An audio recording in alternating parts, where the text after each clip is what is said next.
Hey, what's up, guys? Mr. Joshua with another video. So today I am showing off to you guys a little something different I'm going to be doing with resin casting. So originally with resin casting, I've been doing this for about 3 years now. And I went from using the regular silicone putty that, it's a two-part base. You have a white and a yellow putty and kind of, mix them together. And then after that, you kind of make just a big giant blob you can put in the ground, and you put whatever piece you want to resin cast and mold. So I went from doing that all the way up to the actual liquid silicone made by Umu 30. And let me tell you, that stuff is really really good. But for the past couple of years, I've been using the Umu 30. This right here is not the Umu 30 mold. This is the Michaels version, which does the exact same thing.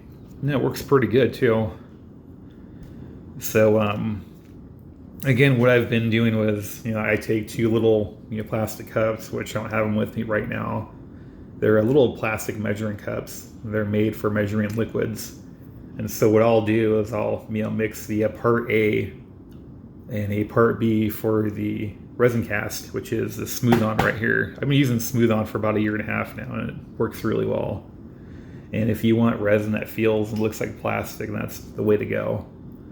But like I said, this is a two-part, and it will last you a long time. This is 2 pounds that I bought off eBay for about $25. Usually I spend anywhere from 30 to 35 on it, depending on where I get it. But anyways, what I'll do is I'll take two little plastic cups, measure them out, evenly. They have to be, equal amounts, or else it won't work. Like this, for example. This is what happens when you don't have equal amount on the resin. It just gets, pretty sticky. I've actually had this guy right here, this little torso, for about 1 year, and it's still pretty fucking sticky. As you can see, it's nice and shiny. Pretty sticky. But I also came to realize that when your resin pieces are sticky, that you can actually toss it in some hot water, like boiling water, and let it,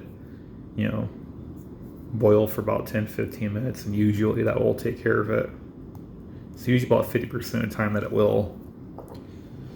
But yeah, back to the whole cup thing. What I usually do is I measure them out evenly, then I'll pour one half into the other half and mix them up until it's nice and perfect.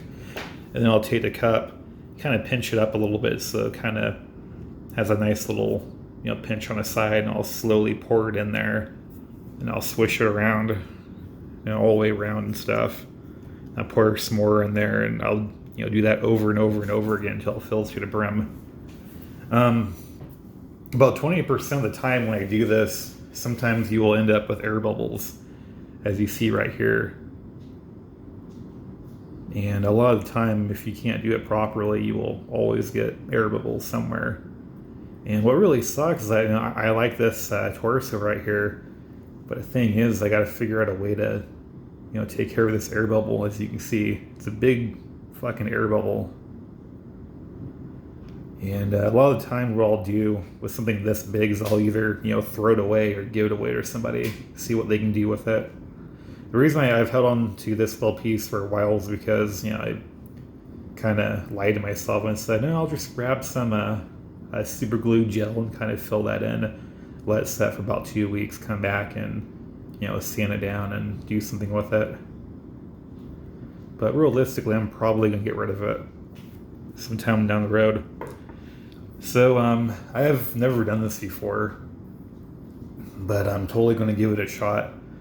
What I'm going to do as an attempt to avoid those pesky little air bubbles is I'm going to use this dude. This big giant syringe looking monster. And I didn't mean to buy it so big. I bought this from Japan last year, and it just came in the mail today.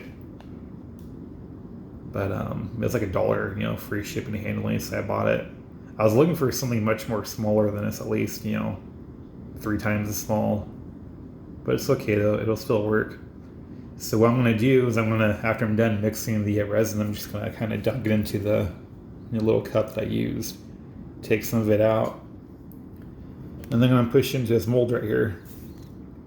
Not too deep, because as you can see, if you go too deep, you're going to, split the mold open, which is what you don't want. And what you can also do is you can also take a big giant like rubber band or something and wrap it around so it's nice and tight. So when you do put it in there, it doesn't, make a mess, and lets it open up. Which is another thing that kind of sucks about this. It's little injector part. It's too fucking big, So I'm gonna gently push it into about maybe right in here, and before the resin hardens, God forbid, I just kind of, push it in, push it all the way in until it pops off in this other hole right here. So it's one of the things I learned about doing resin casting and molding. With molding, what you want to do is you always want to have, an entrance hole and an exit hole. The exit hole is for all the air to come out. It's a pretty good mold too. This mold is actually a gun mold that I took from what was it, like a heavy armor. What was it? It's not the xenography, it's the other dude. Like Federation or something like that. Whatever it was a heavy armor heavy armored RX-78. And it came with all this armor and stuff. It was pretty cool. And the reason why I bought it was because I bought it about 2 years ago. I literally bought that whole entire, Federation, complete Federation steel in the box. Full armor RX-78 for literally $1 with free shipping and handling. And usually those Federation ones, like the xenography, they go anywhere from like $40 to $200. And then one I received was $1, which was pretty awesome. And the other reason why I bought it was because, it had all this cool armor and stuff that I wanted to resin cast. I never intended to keep the figure, I just wanted the resin cast the parts on there so I can, keep those for myself. And it came with this really cool looking like gun rifle thing where it looked like a shotgun, but on the bottom had this round cartridge where it would hold like little rocket missile things. It was cool, so I resin casted it, and it came out nice. But yeah, with the miracle of molding and resin casting, as you see here, you can pretty much make whatever you want. On this little dude from my previous video, I actually customized this, machine gun thing that attaches to the Zaki 2 backpack. I resin casted the backpack, and I resin casted this dude right here, a little machine gun thing. If I really wanted to, actually, I have already done it. I've resin casted the feet, the legs, the upper arms, the head. Done a torso once, that was pretty cool.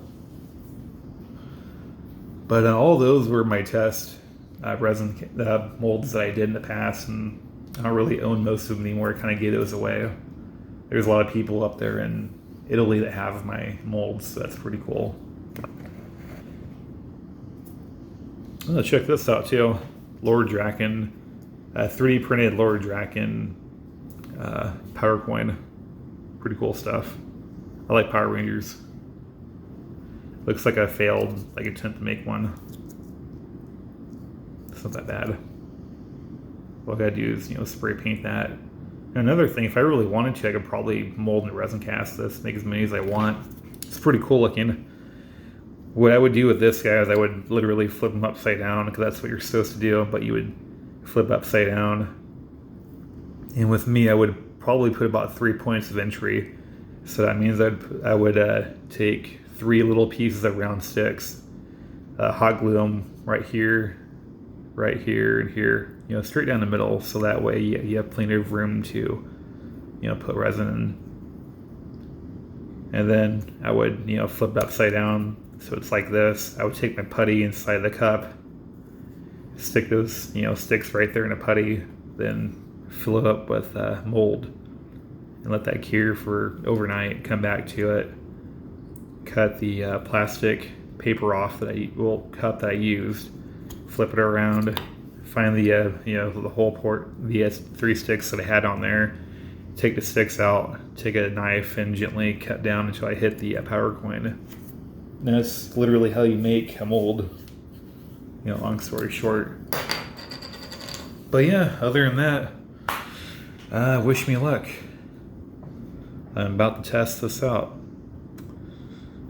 And yeah, it's pretty much all that I have for this little video. Pretty long, a 10-minute video. Kind of sucks, but you know, it is what it is. And yeah, stay tuned for an update of how everything went. As always, thanks for watching.